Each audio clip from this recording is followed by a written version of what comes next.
The Aurora drifted silently through the empty black of Sector 47. Stars sparkled like distant diamonds, but the vastness of space was cold and lonely.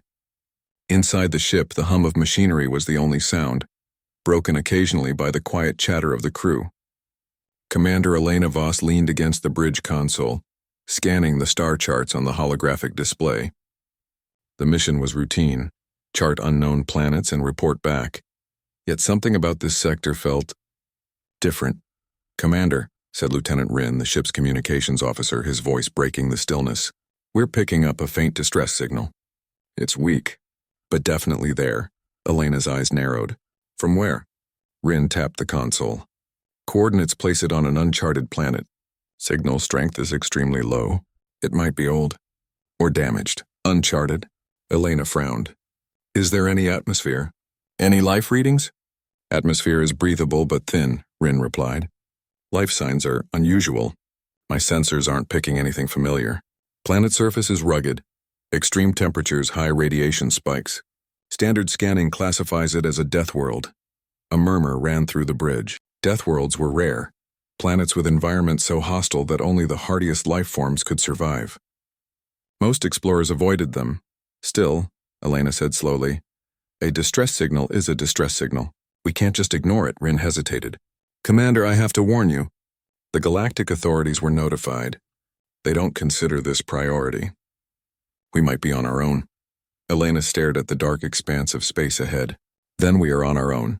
Prepare the ship for entry into the planet's atmosphere. Let's see who needs our help." The crew worked quickly. Engineers checked the hull integrity. The AI system calibrated atmospheric shields, and scouts prepared probes. The Aurora descended, cutting through the thin clouds like a silver arrow. The planet below was a strange mix of jagged mountains, deep canyons, and dark forests that shimmered unnaturally in the faint sunlight. The distress signal grew stronger, guiding them to a valley hidden between blackened cliffs.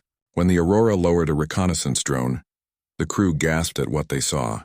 Alien structures, massive towers and walls, but twisted and partially destroyed, dotted the valley. There was no movement, no smoke, no sound.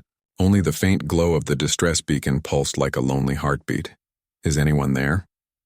Elena's voice was calm but firm as she activated the ship's long-range speakers. "This is Commander Voss of the exploration ship Aurora. We received your distress signal. If you can hear us, respond immediately." Silence. Minutes passed. Then the AI's sensors picked up movement. Shadows shifting across the structures, but too fast and fleeting to be sure. "Life readings," Rin whispered, "but not human. Nothing like anything we have recorded." Elena's mind raced. "Prepare an observation team. We need to investigate, but keep a safe distance. The last thing we want is a confrontation we cannot handle." As the team suited up, Elena transmitted a full report to the galactic authorities, emphasizing the danger and urging immediate support. She waited, tense, as minutes turned into hours. Nothing. No response. The message had been ignored. "This is troubling," muttered Dr. Kale, the ship's xenobiologist. "Why ignore a clear distress signal? Someone could be in real danger, or worse." He didn't finish. Elena nodded, her jaw tight. "No one will come. If anyone is in danger, it is our responsibility. Let's move out." The observation team, including Elena, Rin, and Dr. Kale, descended in a smaller shuttle. The valley's ground was jagged and covered in strange black moss that seemed to absorb all light. As they approached the structures, the alien architecture became more apparent. Sharp angles, smooth curves, and patterns that seemed to shift when viewed from different angles. "Fascinating," Dr. Kale murmured. "This civilization, it's unlike anything documented. They survived harsh conditions, adapted perfectly. Whoever built this..." He trailed off, glancing at the desolate structures. They were strong, but they vanished.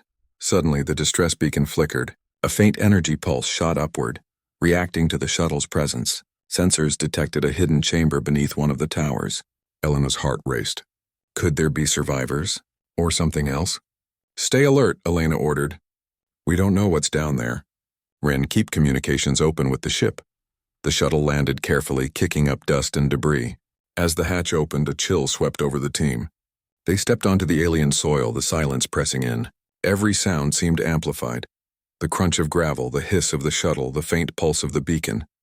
Elena felt a shiver run down her spine. This planet was more than a death world. It was a mystery. And in the darkness, she sensed that the humans were no longer the only life forms watching them. She swallowed her fear and whispered, almost to herself, "We came for the signal. But we might have found something far greater, or far more dangerous." Above them, the alien towers glowed faintly, as if alive. The distress signal, ignored by the galaxy, had called humanity into a shadowed world where danger and discovery waited hand in hand. The Aurora and its crew had no idea that what they were about to uncover would change their understanding of life and of survival forever. The valley seemed alive with shadows. Commander Elena Voss, Lieutenant Rin, and Dr. Kale moved cautiously toward the hidden chamber, every step careful on the jagged black soil. The strange glow from the alien towers cast long, shifting patterns on the ground, making the shadows dance like living creatures. "Keep your eyes open," Elena whispered. "We don't know what we're dealing with." The shuttle's sensors detected movement, quick, almost fluid, and not like any human or animal pattern they had studied. Rin adjusted the scanner. "Multiple life forms, Commander. They're massive. And moving fast," Dr. Kale swallowed hard. They've adapted to the harsh environment. Everything about this planet screams survival. Whoever or whatever lives here is formidable." The chamber's entrance finally came into view. It was partially buried, with jagged metal structures rising like teeth from the ground. The distress beacon pulsed faster as they approached, as if reacting to their presence. Elena took a deep breath. "Let's move in," she said, her voice steady. The shuttle's floodlights illuminated the chamber interior. It was enormous, far larger than the outside suggested. Towering figures moved in the shadows, their shapes sleek, armored, and alien. At first, the team froze. The creatures were unlike anything humans had catalogued. The Deathworlders had arrived. The beings' eyes glowed faintly, intelligent and calculating. Their bodies were covered in thick dark armor, with limbs built for speed and strength. Each movement was deliberate, precise, and strangely coordinated. "The human sensors went wild. Scan them," Elena ordered. "We need to know what we're facing." Rin's hands flew over the console. "Life forms are highly advanced, Commander.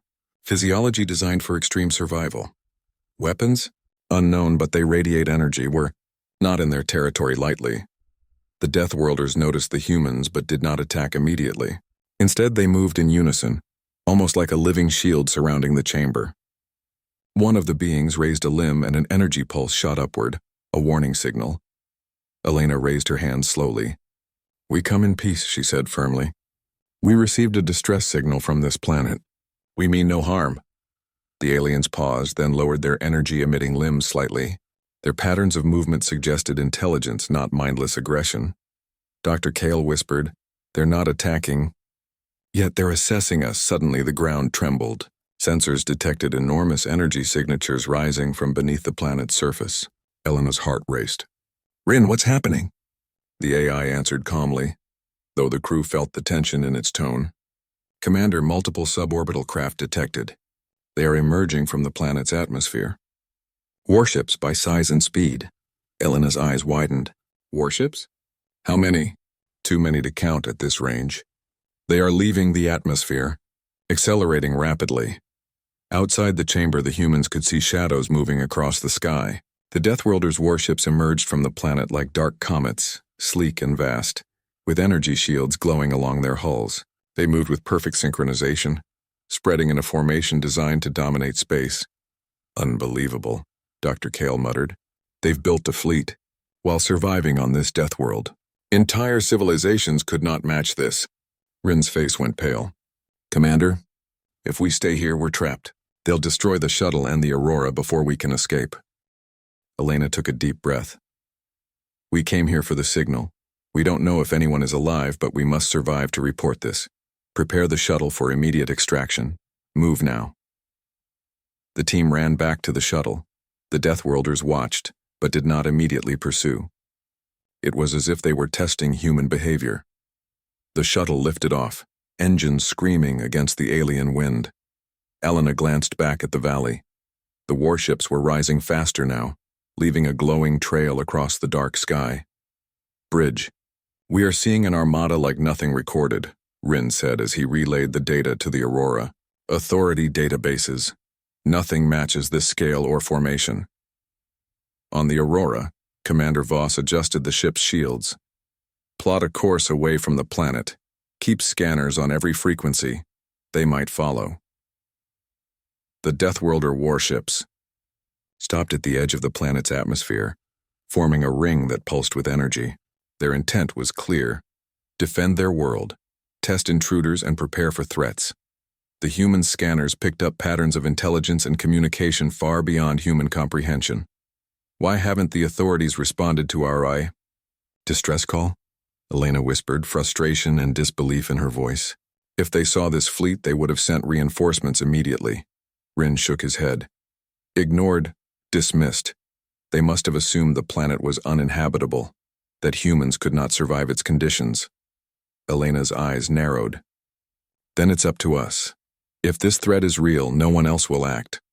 We survive, we learn, and we prepare. Humanity cannot afford to be ignored. The Aurora lifted higher, escaping the planet's gravity. Below them, the Deathworlder warships remained, vast and silent, watching every movement. The humans had glimpsed the beginning of something immense, a species that thrived where life should not, and a fleet that could change the balance of power in the sector. Elena's voice was steady as she addressed her crew. This is only the beginning. They emerged to defend their world, and we have seen the first shadow of their power. We must prepare. Humanity will not be caught unready. Above them, stars twinkled innocently, hiding the storm of warships now awake and aware. The galaxy had ignored the distress signal, but humanity had not. And soon, the humans would discover just how dangerous and how extraordinary the Deathworlders truly were. The human colony on Nova Prime buzzed with activity as news of the Deathworlder fleet spread. Holographic screens lit the walls of the command center, showing live scans from the Aurora and other reconnaissance ships. Commander Elena Voss stood at the center, surrounded by engineers, scientists, and military officers. Her expression was calm, but her mind raced.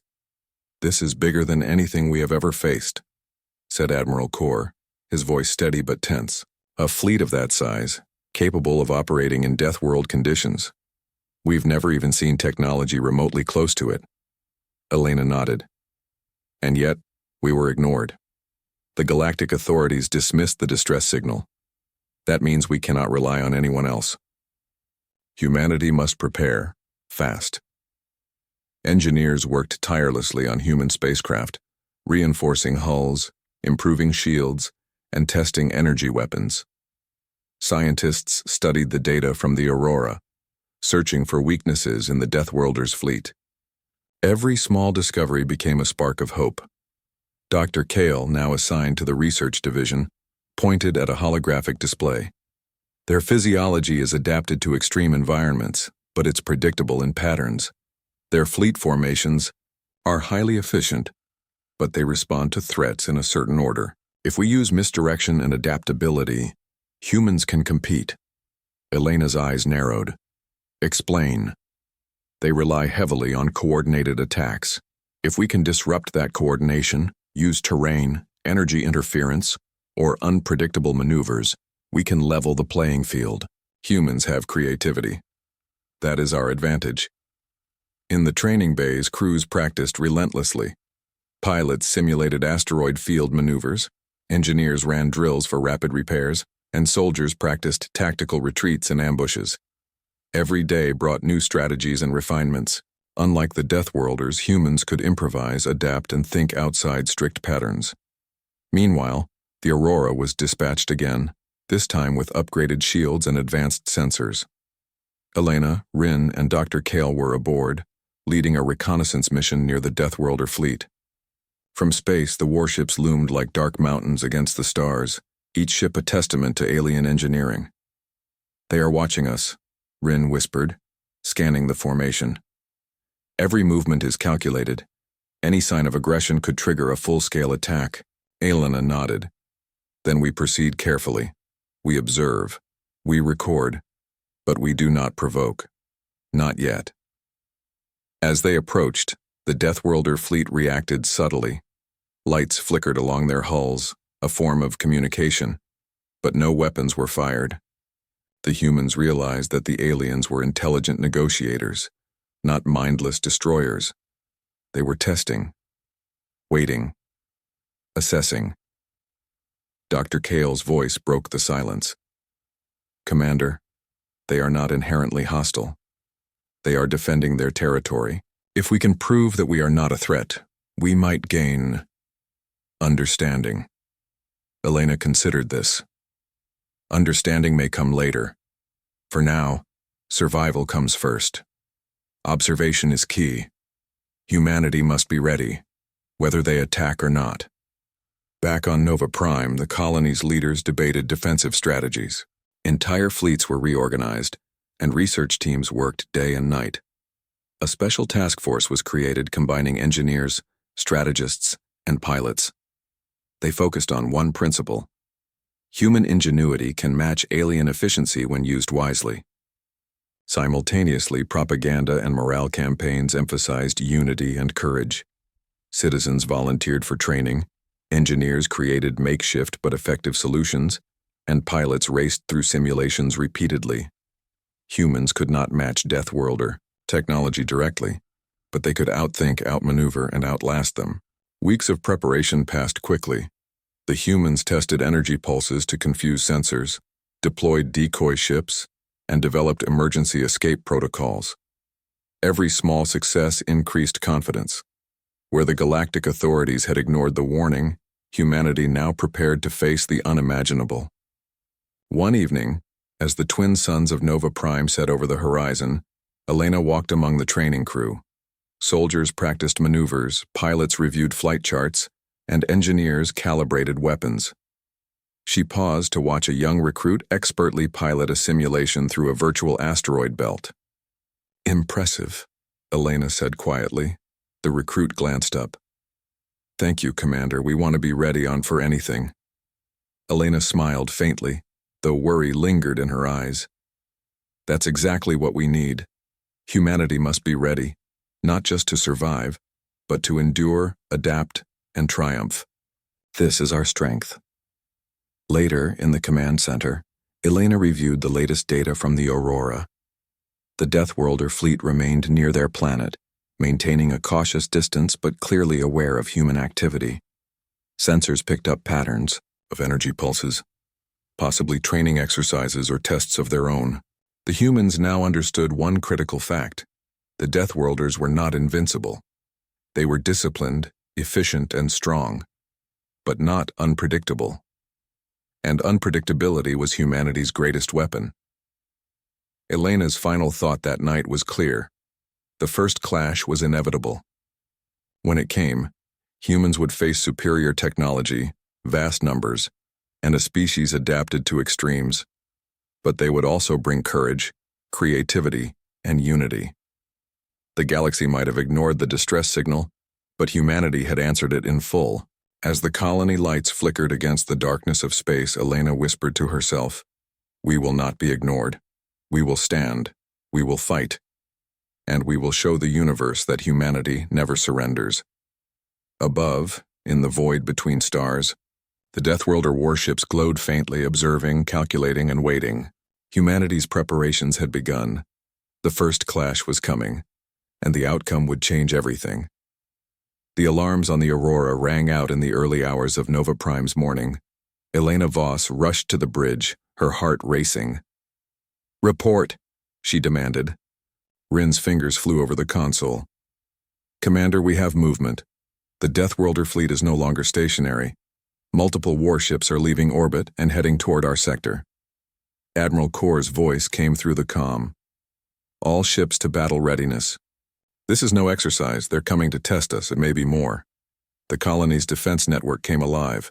Shield generators hummed, ground-based cannons rotated toward the sky, and human warships rose from their docks like silver arrows. It was humanity's first chance to prove their preparations were enough. Elena stood tall at the command platform. "We hold the line. Remember, they are powerful, but not invincible. Use every tactic we trained for." Moments later, the first Deathworlder ships appeared. They cut through the day, darkness like shadows made of steel, their hulls glowing faintly with eerie energy patterns. The humans watched silently, awestruck. "Formation echo," Elena ordered. Human ships spread into a wide net, leaving intentional gaps to lure the enemy closer. The Deathworlders took the bait. Their ships advanced quickly, moving in a perfect wedge formation. But just as they reached the center, Elena gave the command. "Deploy decoys." Small drone ships shot forward, scattering electronic signals to confuse the Deathworlders' sensors. For a brief moment, the alien formation hesitated, the first sign that their perfect coordination could be disrupted. Fire pulse cannons. Human warships fired concentrated energy bursts into the formation. One of the Deathworlder ships flickered as its shields faltered. The humans cheered, but Elena stayed focused. "Do not celebrate yet. They will adapt." And they did. The alien fleet shifted into a tighter formation, cutting through the decoys with precision. Their return fire was powerful, forcing the human ships back. 2 smaller frigates were hit, but thanks to rapid evacuation drills, their crews survived. "Pull them toward the asteroid field," Elena commanded. The Aurora led the retreat, weaving through the massive rocks that floated in the sector. The Deathworlders followed, but their size made maneuvering harder. Human pilots used the terrain to their advantage, hiding behind asteroids and striking from unexpected angles. "Direct hit on enemy cruiser," a pilot reported. "Its shields are down." Cheers erupted over comms. Humanity was holding its own, but the Deathworlders escalated. Several of their ships deployed strange energy webs that trapped debris and turned it into weapons, hurling it toward the human fleet. One massive chunk of rock struck a destroyer, tearing a hole in its side. "Damage control," Elena shouted. "Keep focus. We can win this." Rin's voice cut in. "Commander, their patterns are still predictable. They are focusing all fire on our larger ships. Smaller strike teams can slip behind them." "Do it," Elena said without hesitation. Small human fighter squadrons dove past the main battle lines, targeting the Deathworlders' engines and communication arrays. Explosions lit the darkness. One alien ship spun out of control, colliding with another. For the first time, the Deathworlder formation broke. "They're retreating." Rin shouted in disbelief. Elena watched the tactical display. The alien fleet pulled back, regrouping near the edge of the sector. They were not destroyed, not even close, but they had stopped their advance. "This wasn't a battle to annihilate us," Elena said slowly. "It was a test, and we passed." Admiral Kor appeared on the main screen, his face grim but proud. "Your tactics saved the colony, Commander. You proved we can stand against them," Dr. Kale added quietly. "And they proved something too. They respect strength. They will come again, but next time, perhaps, they will talk first." Elena exhaled, finally letting her shoulders relax. Around her, the crew celebrated, but she knew the war was not over. Humanity had won the first clash, but the Deathworlders would return stronger and smarter. As the damaged ships limped back toward Nova Prime for repairs, the stars seemed brighter. The galaxy could no longer ignore humanity. They had faced one of the deadliest species known and survived. Standing on the bridge, Elena looked at the fleet around her. "This is just the beginning," she said softly. "Next time we'll be ready, not just to fight, but to understand." Far beyond the asteroid field, the Deathworlder fleet floated silently, their glowing hulls reflecting the distant light of Nova Prime's suns. They had learned much about the humans that day, about their courage, their unpredictability, and their will to fight. And somewhere in the vast silence of space, the Deathworlders began preparing for the next encounter. Repairs on the human fleet took weeks, but morale was high. The first clash had been a victory, not total but enough to prove that humanity could face the Deathworlders and survive. On Nova Prime, workers rebuilt damaged ships while scientists studied every bit of data collected from the battle. Commander Elena Voss stood on the observation deck of the Aurora, watching the stars. She felt pride in her crew, but also a deep unease. "They will come again," she whispered. "Next time, it may not be just a test." Lieutenant Rin joined her. "We've been monitoring their movements. The Deathworlder fleet is massing again, but they're not advancing. It's like they're waiting." "For what?" Elena asked softly. Dr. Kale entered holding a datapad. "Perhaps for us. I've been analyzing their energy pulses. They're not random, they're language." Elena turned to him sharply. "You mean they've been trying to communicate?" Kyle nodded. "Yes, Their pulses changed after the battle. Less aggressive, more measured. If I'm right, they are asking for a meeting. Admiral Kor approved the plan carefully. This is dangerous, Commander. If it's a trap, we could lose everything. Elena stood tall. If we ignore this, we risk war that could wipe out entire colonies. We must try. The Aurora set course for the edge of the sector where the Deathworlder fleet waited like silent giants. The human fleet followed at a safe distance, ready to respond if things went wrong. When the Aurora approached, the alien ships shifted formation, opening a path. A massive warship emerged from the center of the fleet, darker, larger, and more imposing than the rest. Commander, Rin said quietly, we are being hailed. Audio and visual are unusual, but it's definitely directed at us. Put it through, Elena said. The holographic display filled with the image of a Deathworlder. Its armor-like skin glistened under strange light, and its glowing eyes studied the humans carefully. Its voice was deep and resonant, translated by the ship's AI into clear speech. You fight well, the alien said. Few have survived our first strike. You are strong, Elena stepped forward. We came because we heard a distress signal. We didn't come to conquer or destroy. We came to help. The alien tilted its head. The signal was not a call for help. It was a warning. We test those who enter our world. You passed, Dr. Kale whispered. They were never in danger. They were warning intruders. Elena kept her voice calm. If we passed your test, then what happens now? Do we fight until one of us is gone? Or do we talk? The Deathworlder's eyes glowed brighter. You wish to talk? Strange, most flee or fall. Why stay? Because humanity does not run from challenges, Elena said firmly. We want to understand you. And we want peace. There was a long pause. The alien spoke again, more slowly this time. Peace is earned. You have shown strength. Strength is respected. We will withdraw our warships. You will not approach our world again without consent. Rin smiled faintly. That sounds like a truce, Elena nodded. Agreed. We respect your world and we will not intrude. But if danger comes to either of us, we may stand together. The alien tilted its head once more, as if considering. Then it said, perhaps. Time will tell. Humans are not weak. The transmission ended. The Deathworlder Warships slowly turned, retreating back toward their planet. For the first time, the sector was quiet again. Cheers erupted across the Aurora's bridge. Humanity had done what no other species had achieved, not only surviving the Deathworlder's test, but earning their respect. Back on Nova Prime, celebrations filled the streets. The colony had been saved, but more importantly, humanity had proven itself to the galaxy. The authorities who had ignored the original distress signal now sent urgent messages of congratulations and requests for reports. But Elena's reply was simple. Humanity faced the threat alone, and we prevailed. Later that night, Elena stood under the twin suns thinking about what had happened. Humanity was still small compared to the vast galaxy, but this event had changed everything. They were no longer just explorers. They were a force to be reckoned with. Dr. Kale joined her. Do you think they'll return? Yes, Elena said, smiling slightly. But not as enemies. Maybe one day as allies. The stars above seemed a little brighter, as if the galaxy itself had acknowledged humanity's rise. The distress signal had been ignored by the galaxy, but it had called humanity to action. And they had answered. Humanity was no longer just surviving. Humanity was standing tall, and somewhere on the distant Deathworld, the alien fleet prepared not for war, but for something far rarer. Respect for a new power among the stars.